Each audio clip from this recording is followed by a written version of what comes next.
My channel ఈరోజు ఏం జరగబోతుందో తెలుసుకుందామా? ఇంకా ఎపిసోడ్లోకి వెళ్ళిపోతే శివనారాయణ చాలా కోపంగా ఉంటాడు. ఇక దశరథ, నాన్న ఏమైంది, ఎందుకింత ఆవేశంగా ఉన్నావు? అయినా జోష్న సీఈఓ అయినప్పుడు మన రెస్టారెంట్ చాలా నష్టాల్లోకి వెళ్ళింది. దాంతో పోలిస్తే ఇదేమి పెద్ద విషయం కాదు కదా నాన్న. మరెందుకని నువ్వు దీపం మీద ఇంత కోపంగా ఉన్నావు అని అనగానే, దశరథ అలా మాట్లాడతావేంటి? జోష్న వల్ల రెస్టారెంట్కి నష్టమే కలుగుండొచ్చు, కానీ ఈరోజు దీప చేసిన పని వల్ల మనం ఒక తప్పుడు కస్టమర్ వల్ల మోసపోయాం. ఇది మనకెంత అవమానం, మర్చిపోయావా? చూడు దశరథ, సీఈఓగా ఉండాలి అంటే వాళ్ళకి చాలా తెలివితేటలు, ముందు చూపు కూడా ఉండాలి. కానీ దీప ఒకసారి మోసపోయింది, మళ్ళీ రెండోసారి కూడా మోసపోయింది.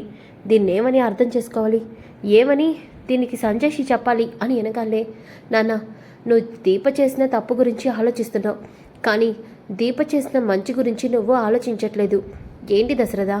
నాన్న, దీపకి చదువు లేదు, ఆ విషయం మనకి తెలుసు. అలాగే తను 10 లక్షలు చెక్ ఇచ్చి 20 లక్షల ఫుడ్ ఆర్డర్ ఇచ్చినందుకు ఎంతో సంతోషపడింది. ఆ పెద్ద మనిషి తప్పు చేయడు, మోసం చేయడు అనుకుంది. అందుకనే దీప ఆర్డర్ తీసుకుంది. కానీ ఇలా జరుగుతుందని దీప కూడా ఊహించేది కాదు నాన్న. ఊహించాలి దశరథ. సీఈఓగా ఉండడం అంటే చిన్న విషయం కాదు. ఈరోజు ఒక చిన్న కస్టమర్తో 20 లక్షల నష్టం వచ్చింది. మరి రేపు 1 కోటి రూపాయల నష్టం వస్తే అప్పుడు ఈ రెస్టారెంట్ అన్నీ దివాలా తీస్తాయి కదా శివనారాయణ రెస్టారెంట్స్ అన్నీ దివాలా తీస్తాయి కదా. నమ్మకంతో ఏది కూడా ముందుకు వెళ్ళదు దశరథ. మన తెలివితేటలు ఎదుటి వారి మీద అంచనా వేసిన రోజే మనం ముందుకు వెళ్ళగలం. సంస్థ మన చేతిలో ఉన్నప్పుడు మనం నచ్చిన నిర్ణయం తీసుకుంటే సంస్థలో పనిచేసిన ప్రతి ఒక్కరూ రోడ్డు పాలవుతారు. కరెక్ట్గా చెప్పారు పెద్దయ్య గారు అని దీప అంటుంది. మీరేంటి కనబడద్దు సాయంత్రం వరకు అని చెప్తే మళ్ళీ ఇక్కడికి ఎందుకు వచ్చారు? సార్, మీతో ఒక ముఖ్యమైన విషయం మాట్లాడాలని వచ్చాం. ఫుడ్ వేస్ట్ కాకుండా ఫుడ్ అమ్మడానికి మేము ఒక మంచి ప్లాన్ చేసుకున్నాం. ప్లానా? ఏంటది అని అనగానే ఇక దీప, పెద్దయ్య గారు, చిన్నప్పుడు మా నాన్న హోటల్లో బేరాలు రాకపోతే నేను ఆ రోజు మా నాన్నతో ఒక ఐడియా చెప్పాను. లక్కీ డ్రాలో అందరి పేర్లని రాద్దాం. ఎవరి పేరైతే వస్తుందో వాళ్ళు ఈరోజు ఫుడ్కి డబ్బులు కట్టాల్సిన అవసరం లేదని చెప్పేదాన్ని. దాని ద్వారా నాన్న హోటల్కి జనాలు పెరిగారు. ఇప్పుడు అదంతా ఎందుకు చెప్తున్నావు? అర్థం కావట్లేదా తాత? చిన్నప్పుడు కాకా హోటల్లో చేసే పనులన్నీ ఇప్పుడు దీప మన హోటల్ మీద ప్రయోగం చేయాలని చూస్తుంది. అంతేనా దీప అని జోస్న అనగానే ఇక దీప, పెద్దయ్య గారు, నేను చెప్పింది చేస్తే ఖచ్చితంగా మన ఫుడ్ మొత్తం సేల్ అయిపోతుంది అని అనగానే సూరజ్, అవును సార్, దీప గారు చెప్పింది నిజం. ఈ చిన్న ఐడియాతో మనం ఫుడ్ మొత్తాన్ని కూడా సేల్ చేయొచ్చు. అంటే ఇప్పుడు ఏం చేద్దామంటున్నారు? మన ఉన్న అన్ని రెస్టారెంట్లోనూ ఈ ఫుడ్ని స్పెషల్ థాలీ కింద అనౌన్స్ చేద్దాం. అలాగే ఈ స్పెషల్ థాలీ తినేవాళ్ళు ఎవరైతే ఉన్నారో వాళ్ళందరి పేర్లని లక్కీ డ్రాలో వేసి వాళ్ళలో ఎవరైతే లక్కీ డ్రాలో పేరు వస్తుందో వాళ్ళు బిల్ పే చేయాల్సిన అవసరం లేదని చెప్దాము. అవునా? మరి మిగతా రెస్టారెంట్లు అన్నిటిలో కూడా ఈ ఫుడ్ సప్లై చేద్దామా? అవును సార్, ఎలాగో మన రెస్టారెంట్లు డైలీ కూడా అన్ని వెరైటీస్ ఉంటాయి, కానీ ఈ స్పెషల్ థాలీ అనేది ప్రతి రెస్టారెంట్లోనూ ఇప్పుడు ఒక స్పెషల్ అని చెప్పామంటే ఖచ్చితంగా అందరూ కూడా ఈ స్పెషల్ థాలీనే తినడానికి ట్రై చేస్తారు. మన ఫుడ్ కూడా సేల్ అవుతుంది, నష్టం కూడా ఉండదు కదా అని వెనకాలే ఇక జోస్న, వీడేంటి తాత మైండ్ మార్చేలా ఉన్నాడు అని చెప్పి, తాత దీనివల్ల మన రెస్టారెంట్ సేల్ తగ్గుతుంది కదా. ఎలా తగ్గుతుంది జోస్న? థాలీ ఆర్డర్ చేయడం వల్ల రెస్టారెంట్ సేల్ పెరుగుతుంది. ఒకవేళ థాలీ ప్రతి దాంట్లోనూ నచ్చింది ఎక్సలెంట్ అని ఇచ్చారంటే మనం రేపటి నుంచి ఆ స్పెషల్ ఐటమ్స్ అన్నిటినీ కూడా ప్రతి రెస్టారెంట్లోనూ ప్రొవైడ్ చేయొచ్చు కదా అని వెనకాలే శివనారాయణ, ఐడియా బాగానే ఉంది, మరి ఇది ఇంప్లిమెంట్ అవుతుందా? అవుతుంది పెద్దయ్య గారు, ఇదంతా నేను సూరజ్ చూసుకుంటాం అని వెనకాలే సూరజ్ కూడా, అవును సార్, ఇదంతా మేము చూసుకుంటాం, మళ్ళీ మోసపోం కదా సార్. మోసం అనేది ఎందుకు జరిగిందో ఎలా జరిగిందో మీకు తెలిసేలా నేను చేస్తాను సార్. ముందు మాకు ఈ అవకాశం ఇవ్వండి అని వెనకాలే శివనారాయణ సరే అని అంటాడు. ఇక దీప అలాగే సూరజ్ ఇద్దరు కూడా ఇక బయటికి వస్తాడు. అప్పుడే కార్తీక్, అదేంటి లోపల నుంచి వస్తున్నారు? తాత దగ్గరికి వెళ్ళారా? మళ్ళీ ఏదైనా గొడవైందా దీప? లేదు బావా, తాతయ్య గారు మళ్ళీ మాకు ఒక అవకాశాన్ని ఇచ్చారు అని తన ప్లాన్ అంతా చెప్తుంది. అదంతా విన్న జోస్న, దీప అనవసరంగా నువ్వు ట్రై చేస్తున్నావు, ఈ తాళి ఏ రెస్టారెంట్లోనూ లైక్ చేయరు. ఎందుకంటే మన రెస్టారెంట్లో చాలా రకాల ఐటమ్స్ ఉంటాయి. ఈ ఫుడ్ ఐటమ్స్ని ఎవరు టేస్ట్ చేస్తారు అని వెనకాలే, చూడండి పెద్ద మేడం, మనకి నచ్చింది ఎదుటి వారికి నచ్చచ్చు కదా అని వెనకాలే సూరజ్, కరెక్ట్గా చెప్పావు బ్రో, ఖచ్చితంగా ఇది వర్కౌట్ అవుతుంది. దీప గారు, మీ ప్లాన్ ఖచ్చితంగా సక్సెస్ అవుతుంది. ముందు మనం బయలుదేరదాం పదండి. కార్తిక్ బ్రో, కొంచెం ఈ విషయంలో నువ్వు కూడా మాకు హెల్ప్ చేయాలి అని వెనకాలే, కార్తిక్ తప్పకుండా అని అంటాడు. ఇక కార్తిక్ అలాగే జ్యోత్స్న, కార్తిక్, సూరజ్ అలాగే దీప ముగ్గురు కూడా బయలుదేరుతారు. ఇక జ్యోత్స్న అయితే, బావా నువ్వు దీపకి హెల్ప్ చేయకూడదని చెప్పాను, మరి ఇప్పుడేంటి అని వెనకాలే, ఏం పెద్ద మేడం నీ చెవులు పనిచేయట్లేదా ఏంటి? బావా తాత ఆల్రెడీ చెప్పాడు, ఏం చేస్తారో నాకు తెలీదు, మీరు సాయంత్రం లోపు ఆ ఫుడ్ని అమ్మేసి ఎటువంటి నష్టం రాకుండా రావాలి అని. అలాంటప్పుడు ఇందులో నేను కూడా వస్తాను. ఏ తాత దగ్గరికి వెళ్ళి చెప్పమంటావా? అవసరం లేదులే. మరి వెళ్ళొచ్చా? వెళ్ళు వెళ్ళు బాబా వెళ్ళు. మీరేం చేసినా ఆ ఫుడ్ని ఖాళీ చేయలేరు. ఖచ్చితంగా మీ ప్లాన్ వర్కౌట్ అవ్వదు అని చెప్పి జ్యోత్స్న అంటుంది. ఇక దీప అలాగే సూరజ్ ప్రతి రెస్టారెంట్కి వెళ్ళి ఇక ప్రతి రెస్టారెంట్లోనూ ఈ స్పెషల్ థాలీ గురించి మేనేజర్తో మాట్లాడతారు. ఇక అక్కడికి వచ్చిన ప్రతి మేనేజర్ కూడా మేడం సరే మేడం అని చెప్పేసి అనగానే సూరజ్ అలాగే దీప ఈ ప్లాన్ వర్కౌట్ అవుతుందా లేదని అక్కడే నుంచొని చూస్తూ ఉంటారు. ఇక వచ్చిన వాళ్ళందరికీ కూడా మేనేజర్ స్పెషల్ ఆఫర్లో ఈ థాలీ ఎవరైతే ట్రై చేస్తారో వాళ్ళ పేర్లన్నింటినీ కూడా మేము ఈ బౌల్లో వేస్తాం. ఈ బౌల్లో వేసిన వాళ్ళలో ఒకరి పేరు లక్కీ డ్రా తీస్తాం. ఆ పేరు వచ్చిన వాళ్ళకి ఈ సండే ఫ్రీగా రెస్టారెంట్లో లంచ్ చేయొచ్చు అని అనగానే ఇక ప్రతి ఒక్కరు కూడా అయితే ఆ తాళినే ట్రై చేద్దాం, సండే ఎలాగో వీకెండ్ కదా ఫ్యామిలీతో రావచ్చు అని చెప్పేసి ప్రతి ఒక్కరు కూడా ఆ ఫుడ్ తాళిని ఆర్డర్ పెడుతూ ఉంటారు. అది చూసిన దీప అలాగే సూరజు తమ ప్లాన్ సక్సెస్ అయిందని చాలా హ్యాపీగా ఫీల్ అవుతారు. ఇక అలాగే ప్రతి రెస్టారెంట్లోనూ అలాగే కంటిన్యూ చేస్తారు.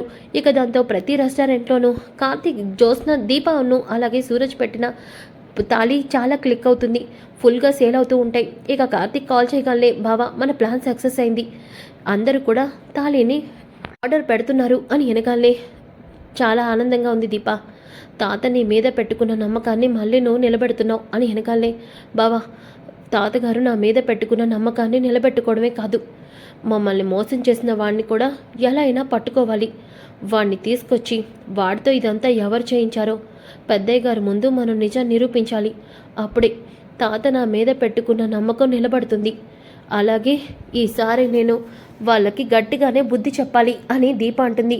పక్కనున్న సూరజ్, తప్పకుండా దీప గారు, వాడిని ఎలా కనిపెట్టాలో నేను ఆల్రెడీ ప్లాన్ వేశాను, ఏంటి సూరజ్ నువ్వు అంటుంది అని వెనకాలే, అవును దీప గారు, ఖచ్చితంగా నా అనుమానం నిజమైతే ఇదంతా దీప, ఆ జ్యోత్స్న అలాగే ఆ మేనేజర్ కలిసి చేసిన ప్లానే, కాబట్టి వాళ్ళతోనే మనం నిజాన్ని బయట పెట్టించాలి అని వెనకాలే. ఇక దీప, సరే సూరజ్ అలాగే చేద్దాం అని అంటుంది. ఇక దాంతో కార్తీక్, సూరజ్ ఇద్దరు కూడా ఫోన్లో మాట్లాడుకుంటారు. ఇక కార్తీక్ అలాగే సూరజ్ ఇద్దరు కూడా ఏదో పెద్ద ప్లానే వేస్తారు. ఆ ప్లాన్ ప్రకారం కార్తీక్ అయితే రెస్టారెంట్కి వస్తాడు. రాగానే అక్కడున్న మేనేజర్, ఏంటి సార్ అప్పుడే వచ్చేసారు, ఏంటి మేడం గారు ఫుడ్ని ఏమాత్రం సేల్ చేయలేకపోయారా అని వెనకాలే, అవును మేనేజర్ నువ్వు చెప్పిందే నిజం, దీప పాపం ఫుడ్ని సేల్ చేయాలని చాలా ప్లాన్ చేసింది, కానీ ఎక్కడ కూడా దీప ఫుడ్ సేల్ కావట్లేదు అని వెనకాలే. ఒక్కసారిగా మేనేజర్ ఈ విషయం వెంటనే జ్యోత్స్న మేడంతో చెప్పాలి, మేడం హ్యాపీగా ఫీల్ అవుతారు, నాకు డబ్బులు కూడా ఇస్తారు అని అనుకుంటాడు.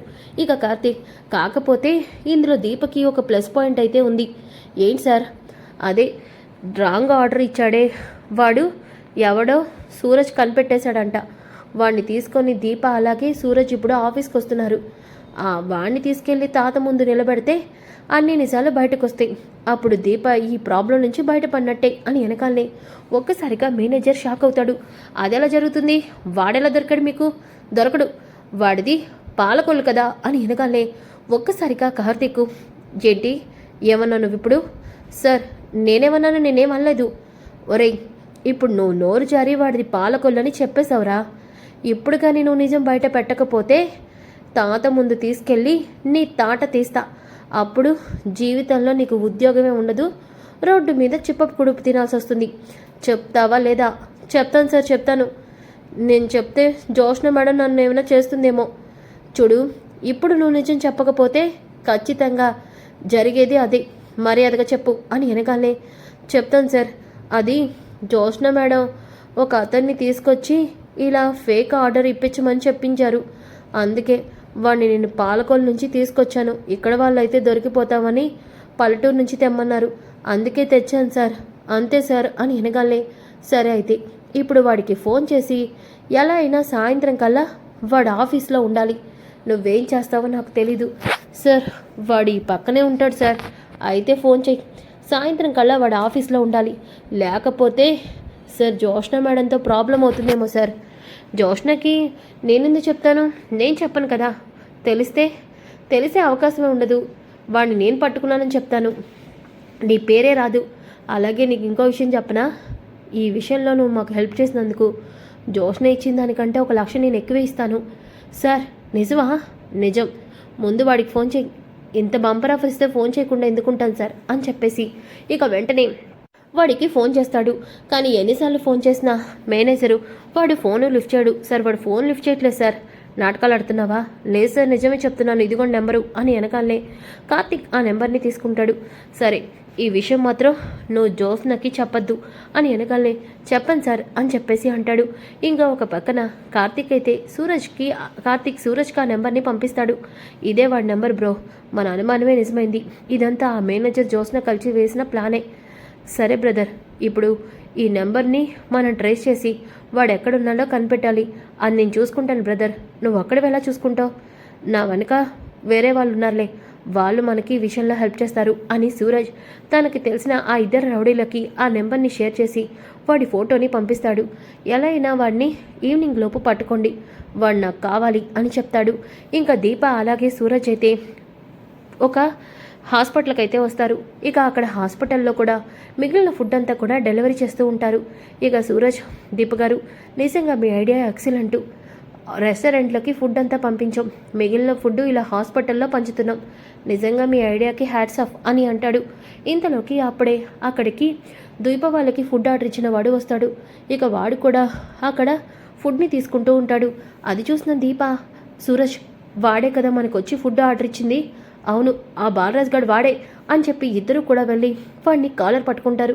ఇక బాలరాజు దీపని అలాగే సూరజ్ని చూసి షాక్ అవుతాడు. మీరా అని అంటూ ఉంటే, అవునరా మేమేరా. నువ్విచ్చిన ఫేక్ ఆర్డర్ వల్ల ఈరోజు మేము అందరితో మాటలు పడాల్సి వస్తుంది. ఈ హాస్పిటల్లో కూడా ఈ ఫుడ్ పంచాల్సిన పరిస్థితి వచ్చింది. ఎందుకు ఈ పని చేసావు? ఎందుకు మమ్మల్ని మోసం చేసావు? చెప్పు పెద్దాయనా. నీ మాటల్ని నమ్మి ఒక్క మాట కూడా నేను ఆలోచించకుండా ఆర్డర్ తీసుకున్నాను. నిన్ను నమ్మి నేను మోసపోయాను. నా అన్న వాళ్ళ దగ్గర తలదించుకునే పరిస్థితి తీసుకొచ్చావు. ఎందుకు పెద్దయినా ఈ పని చేసావు? దేనికోసం ఇదంతా చేసావు? చూడు, ఈ ఫుడ్ కోసం ఎంతమంది తలడిల్లిపోతున్నారు. అదే అన్నం కోసం నువ్వు కూడా ఇక్కడికి వచ్చావు. అలాంటి ఆ అన్నాన్ని మోసం చేయాలని నీకు ఎలా అనిపించింది పెద్దయినా? చెప్పు అని వెనకాలనే, నేను చేసింది తప్పేనమ్మా. కాకపోతే డబ్బు కోసం ఈ పని చేయాల్సి వచ్చింది. నా కూతురికి ఆపరేషన్కి కావాల్సిన డబ్బులు నాకు లేవు. ఇలా నటిస్తే 50,000 ఇస్తానని చెప్పారమ్మా. అందుకేనే అలా వచ్చి చెప్పాను. అంతే తప్ప మిమ్మల్ని మోసం చేయాలని కాదు. ఈ హాస్పిటల్లోనే నా కూతురు ఆపరేషన్ జరుగుతుంది అని వెనకాలనే దీప, అవునా పెద్దయినా? అయితే ఇదిగో ఈ డబ్బులు ఉంచుకో. నీ కూతురికి ఆపరేషన్కి ఈ డబ్బులు కూడా ఉపయోగపడతాయి. నువ్వు చాలా మంచిదానివమ్మా. నేను నీకు ఇంత మోసం చేస్తే నువ్వు మాత్రం డబ్బులు ఇస్తున్నావు. నేను ఇప్పుడే ఆ మోసం గురించి మీ ఆఫీస్లో చెప్తానమ్మా. ఇదంతా నాతో ఎవరు చేయించారో చెప్తానమ్మా పెద్దయినా. అయితే నువ్వు మాతో పట్టరా అని చెప్పి సూరజ్ అలాగే దీప ఇక బాలరాజుని తీసుకొని ఆఫీస్కి బయలుదేరతారు. ఇంకా ఒక పక్కన జోష్న అయితే దీప వెళ్ళిన పని సక్సెస్ కాలేదన్నమాట అని మేనేజర్తో అంటుంది. అవును మేడం, ఫుడ్ ఎక్కడ కూడా సేల్ అవ్వలేదంట కార్తిక్ గారు చెప్పడంతో విన్నాను. అవునా? వాడు దొరకలేదు కాబట్టి మేడంకి నేను ఈ విషయం చెప్పకపోవడమే మంచిదిలే. చెప్తే మేడం మళ్ళీ నామే సీరియస్ అవుతారు అని చెప్పి మేనేజర్ సైలెంట్గా ఉంటాడు. ఏంటి మేనేజర్, ఏదో ఆలోచిస్తున్నావేంటి? ఏం లేదు మేడం, ఇక ఈ పోటీలో మీరే గెలిచినట్టు కదా, తర్వాత సీఈఓ మీరే కదా, దాని గురించి ఆలోచిస్తున్నాను. అవును, ఈవినింగ్ నేను సీఈఓ అయిన తర్వాత కావాల్సిన అన్ని ఏర్పాట్లు చేయి. ఏ విషయంలోనూ ఏ లోటు ఉండకూడదు. అలాగే నా తరపు నుంచి నీకు ఒక స్పెషల్ గిఫ్ట్ కూడా ఉంటుంది. Thank you madam. నా రుణాన్ని, నేను చేసిన హెల్ప్ని మీరు ఇంత ఈజీగా నాకు గిఫ్ట్ రూపంలో ఇస్తారనుకోలేదు. చెప్పాను కదా, నన్ను నమ్ముకున్న వాళ్ళని ఎవరిని నేను మోసం చేయను. ముందు నా సీఈఓ గురించి అన్ని అరేంజ్మెంట్స్ రెడీ చెయ్యి అని అంటుంది. ఇంతలోకి పారిజాతం ఆఫీస్కి వస్తుంది. గ్రాని నువ్వేంటి ఇంత గుడ్ న్యూస్ తెలిసాక కూడా ఇంకా ఇంట్లో ఎలా ఉండాలనిపిస్తుంది, అందుకే వచ్చేసాను. దీపని మీ తాత మెడపట్టి గెంటేయడం నా కళ్ళతో నిన్ను చూడాలి. ఆ శివనారాయణ ఏకైక వారసురాలు ఆ దీపేక. అలాంటి ఆ దీపని మీ తాత మెడపట్టి గెంటేస్తే ఉంటే ఆ మజానే వేరు. ఈరోజు శత్రుశేషం మనకి లేనట్టేనే. అవును గ్రాని, ఈరోజు నేను సీఈఓ అవుతాను. ఇక దీప ఈ దరిదాపుల్లో కూడా ఉండదు. అంతేకాదు, దీప ఇక ఎప్పటికీ మన ఇంట్లో అడుగు పెట్టడానికి కూడా వీల్లేదని తాత చెప్పాడు. ఏంటి నువ్వు అంటుంది? అవును గ్రాని, ఒకే దెబ్బకి 2 పిట్టలంటారే, అవే ఇవి. అవును, ఇంతకీ దీప ఈ ఆర్డర్ తీసుకోవడంలో నీ పాత్ర ఏమీ లేదు కదా? గ్రాని, ఇప్పుడు ఆ డౌట్ ఎందుకు వచ్చింది? లేదే, నాకెందుకనో నీ మీద డౌట్గా ఉంది. అసలే మన అదృష్టం దరిద్రం లాంటిది. ఆ అదృష్టం పడే లోపే దరిద్రం వెంటాడుతుంది. అందుకే అడుగుతున్నాను, చెప్పవే. ఇందులో నీ పాత్ర ఏం లేదు కదా? గ్రాని, ఇదంతా ప్లాన్ చేసింది నేనే, కానీ దొరికే అవకాశం లేదు. ఎందుకంటే బావకి దీపకి కానీ ఎవరికి కూడా వాడు దొరికే ఛాన్స్ లేదు, నిజం చెప్పే అవకాశం లేదు. అయినా దీపకిచ్చిన టైం కూడా ఇంకా అయిపోయింది. సో మనం ఈసారి తప్పించుకోగలం. వసేయ్, ఎంత పని చేశావే? నా ఎడం కన్నా అదురుతుంది. నాకేదో భయంగానే ఉంది. నీకేదో జరగబోతుంది. గ్రాని, అవునే, నేను ఇక్కడికి వచ్చింది సెలబ్రేట్ చేసుకుందామని, కానీ నువ్వు చెప్పింది విన్నాక నాకు భయంగా ఉంది. గ్రాని, నువ్వు చెప్పింది ఏమీ జరగదు. కాసేపట్లో తాత నా పేరు సీఈఓగా అనౌన్స్ చేస్తాడు. చూస్తూ ఉండు. కన్నీటితో దీప ఆఫీస్ నుంచి వెళ్తుంది. పద గ్రాని అని చెప్పేసి ఇక జ్యోత్స్న అలాగే పారిజాతం శివనారాయణ రూమ్లోకి వస్తారు. పారిజాతం, నువ్వేంటిక్కడ? అది కాదండి తాత, నేనే గ్రానీని ఆఫీస్కి రమ్మన్నాను. ఎందుకు? అదే తాత, దీప చేసిన విషయం గురించి గ్రానీకి తెలిసింది. గ్రాని దీప ఇలా చేయడం ఏంటానని ఫీల్ అవుతుంది. అందుకనే ఆఫీస్కి రమ్మని చెప్పాను. అందుకనే గ్రాని ఇక్కడికి వచ్చింది. అవునండి, అయినా దీప ఎంత అమాయకురాలేంటి? దీప లాంటి దాన్ని సీఈఓ చేస్తే ఇంకేం లేదు, ఈ ఆఫీస్ మొత్తాన్ని ముంచేసి మీ నెత్తిన బండరాయి పెడుతుంది. పారిజాతం, నేను చెప్పేది నిజమే కదండి. పిన్ని, ఒకప్పుడు జ్యోత్స్న కూడా ఇదే పనిచేసింది. మరి నువ్వెందుకని జ్యోత్స్న విషయంలో ఇలా మాట్లాడట్లేదు? దశరథ, జ్యోత్స్న అంటే మొదటిసారి సీఈఓ అవడం వల్ల చిన్న చిన్న తప్పులు చేసిందేమో. మరి దీప కూడా అంతే కదా పిన్ని. మరి దీపకో న్యాయం, జ్యోత్స్నకో న్యాయమా? ఈ దశరథేంటి దీపని ఎంత వెనకేసుకొస్తున్నాడు? కొంపతీసి దశరథకి దీప తనకు అన్న కూతురని తెలుసా అని అనుకుంటూ ఉంటే జ్యోత్స్న కూడా డాడీ ప్రవర్తన ప్రతిసారి దీప విషయంలో డిఫరెంట్గానే ఉంటుంది. డాడీకి నిజం తెలిసిందా అని అనుకుంటూ ఉంటే ఇక కార్తీక్, ఎవరు ఎవరిని క్షమించాల్సిన అవసరమే లేదు. పెద్ద సార్, ప్రాబ్లం సాల్వ్ అయిపోయింది. నా భార్య దీప 2000 ఫుడ్ ఆర్డర్స్ని అమ్మేసింది. అలాగే రూపాయి కూడా నష్టం లేకుండా కంపెనీ ప్రాఫిట్ని లాభాల్లోకి తీసుకెళ్ళింది అని వెనకాలనే జ్యోత్స్న, బావా నువ్వు కావాలని అబద్ధం చెప్తున్నాడు కదా? అయ్యో పెద్ద మేడం, నేనెందుకు అబద్ధాలు చెప్తాను? తాత, ఒకసారి నువ్వే మన రెస్టారెంట్స్లో సేల్ రిపోర్ట్ని ఈరోజు చూడు, నీకే అర్థమవుతుంది అని వెనకాలనే శివనారాయణ సేల్ రిపోర్ట్ని ఓపెన్ చేయి దశరథ అని అంటాడు. దశరథ రిపోర్ట్ని ఓపెన్ చేయగలనే, నాన్న ఈరోజు మన ప్రతి రెస్టారెంట్లోనూ స్పెషల్ థాలీ బాగా సేల్ అయింది. అలాగే అది 25 లక్షల దాకా వాల్యూ వచ్చింది అని వెనకాలనే, విన్నావా తాత, 20 లక్షల రూపాయల ఖరీదైన ఫుడ్ని దీప 25 లక్షల రూపాయల ఫుడ్ ఆర్డర్లా చేసింది. ఏంటి? అవునా? అవును తాత, దీప వేసిన ఒకే ఒక ప్లాన్తో ఫుడ్ మొత్తం సేల్ అయిపోయింది. ఒక అన్నం మెతుకు కూడా మిగలలేదు అని వెనకాలనే ఒక్కసారిగా జ్యోత్స్న పారిజాతం షాక్ అయిపోతారు. ఇక శివనారాయణ, అమ్మ దీప, నిజమా? అవును పెద్దయ్య గారు, మీరు నా మీద పెట్టుకున్న నమ్మకాన్ని నిలబెట్టుకున్నాను. అమ్మ దీప, నువ్వు ఈరోజు నమ్మకాన్ని నిలబెట్టుకున్నావు అని అంటూ ఉంటే జ్యోత్స్న, తాత, దీప ఈరోజు చేసిన మిస్టేక్కి ఎలాగోనా తన తెలివితేటలతో తప్పించుకోగలిగింది. కానీ దీప మళ్ళీ ఇలాగే మోసపోతే అప్పుడు రెస్టారెంటు ₹1,00,00,000 నష్టం వస్తుంది నువ్వన్నట్టుగానే. అప్పుడు ఆ నష్టాన్ని దీప ఎలా భర్తీ చేయగలదు? చెప్పు తాత. ప్రతిసారి దీప ఇలా మోసపోవడం గ్యారంటీ. అలాంటి దీపకి మనం ఇంకొక అవకాశం ఇవ్వడం కరెక్ట్ కాదు తాత అని వెనకాలే పారిజాతం, నిజమేనండి, దీప అమాయకురాలు. తనని ఎవరు చూసినా మంచి వాళ్ళే అనుకుంటుంది. అలాంటి వాళ్ళు బిజినెస్ చేయడం కష్టమండి అని వెనకాలనే శివనారాయణ ఆలోచనలో పడతాడు. ఇక సూరజ్, సార్, మోసం చేసే వాళ్ళు పక్కనే ఉంటే దీపగారు మోసపోతారు. అదే మోసం చేయని వారు పక్కన లేకపోతే దీపగారు మోసపోరు కదా. ఏంటి సూరజ్ నువ్వు అంటుంది? అవును సార్, దీపగారు మోసపోవడానికి కారణం దీపగారి అమాయకత్వమో అందరూ మంచి వాళ్ళు అనుకోవడమో కాదు. కావాలని తనని చేయడానికి మేనేజర్ అలాగే జ్యోత్స్న ఆడిన నాటకంలో దీపగారు బలయ్యారు. ఏం మాట్లాడుతున్నావు సూరజ్ అని జ్యోత్స్న అంటుంది. నిజమే చెప్తున్నాను జ్యోత్స్న మేడం. నేను చెప్పింది అబద్ధం అనడానికి మీ దగ్గర సాక్ష్యం ఉందా?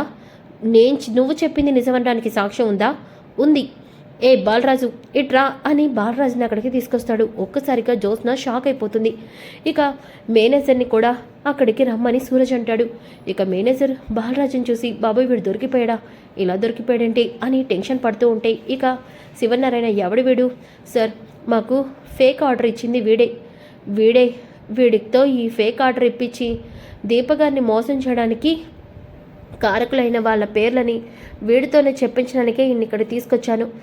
పెద్దయినా చెప్పు, నీతో ఇదంతా ఎవరు చేయించారు అని వినగానే ఇదిగో ఈ ఇతనే 50,000 ఇస్తాను ఇలా చేయమని చెప్పాడు, అందుకే నేను ఇలా చేశాను అని వినగానే ఒక్కసారిగా శివనారాయణ మేనేజర్ చంప పగలు కొడతాడు. ఎంత ధైర్యం ఉంటే నా ఆఫీస్లో ఉంటూ నా రెస్టారెంట్ని నాశనం చేయాలని చూస్తావా? సార్ నన్ను క్షమించండి సార్. పెద్దయినా ఇలాంటి పని చేయడానికి వీడికి ఇంత ధైర్యం లేదు. ఖచ్చితంగా వీడి వెనక ఇంకెవరో ఉండుంటారు. చెప్పు, నీతో ఇదంతా ఎవరు చేయించారు? ఫస్ట్ దీప విషయంలో కూడా ఇలాగే శాండిల్వుడ్ కంపెనీతో అబద్ధం చెప్పించావు. ఇప్పుడేమో ఇలాంటి పని చేసావు. ఖచ్చితంగా నీతో ఇదంతా ఎవరో చేయించే ఉంటారు. నీతో ఇదంతా ఎవరు చేయించారు చెప్పు అని వినగానే ఇక నాతో ఇదంతా చేయించింది జ్యోత్స్న మేడం అని అంటాడు. ఒక్కసారిగా జ్యోత్స్న షాక్ అయిపోతుంది.